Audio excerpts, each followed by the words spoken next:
భారత్లో ఆలయాలకు కొదవలేదు.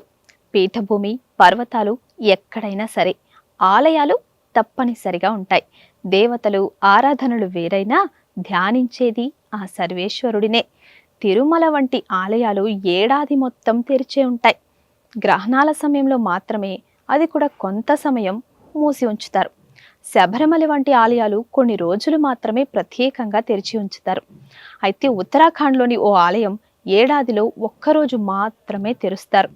ఆ ఒక్కరోజు ఆలయాన్ని సర్వాంగ సుందరంగా తీర్చిదిద్ది పూలతో అలంకరిస్తారు. పెద్ద సంఖ్యలో భక్తులు ఆలయాన్ని సందర్శించి భగవంతుడికి మొక్కులు చెల్లించుకుంటారు. ఆ ఆలయం పేరు వంశీ నారాయణ్ మందిర్. చమోలి గర్వాల్లోని ఈ ఆలయం ఉంది. 364 రోజులు ఆలయాన్ని మూసి ఉంచడం వెనుక ఓ పురాణ గాథ ప్రచారంలో ఉంది.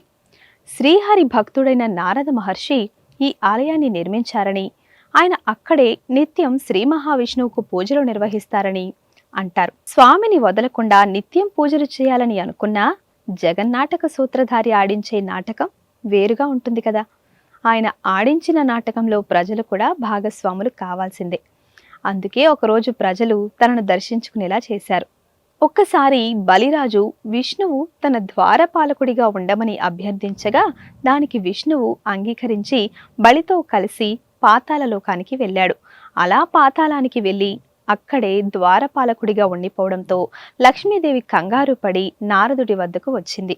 వంశీ నారాయణ మందిర్ వద్దనున్న నారదుడిని విష్ణుమూర్తి గురించి అడగ్గా స్వామి పాతాళలోకంలో బలిచక్రవర్తి రాజ్యానికి ద్వారపాలకుడిగా ఉన్నాడని చెప్తాడు. నారదుడిని తోడుకొని లక్ష్మీదేవి పాతాళానికి వెళ్తుంది. ఆ సమయంలో ఒక్కరోజు కల్గోత్ గ్రామానికి చెందిన ఓ పూజారి వంశీ నారాయణుడిని పూజించాడని చెప్తారు. అప్పటి నుంచి ప్రతి ఏడాది శ్రావణ పూర్ణిమ నాడు స్వామివారి ఆలయాన్ని తెరిచి పూల తోటలోని పువ్వులతో ఆలయాన్ని అలంకరిస్తారు. ఇక కల్గోత్ గ్రామం నుంచి రక్షాబంధన్ రోజున వంశీనారాయణుడికి వెన్న వస్తుంది. ఈ వెన్నతోనే ఆ రోజున స్వామివారికి ప్రసాదాన్ని తయారు చేస్తారు. అదే రోజున స్వామివారికి గ్రామంలోని ప్రజలంతా రక్షను కడతారు. Please subscribe to the channel and download the Politicos app from the links in the description.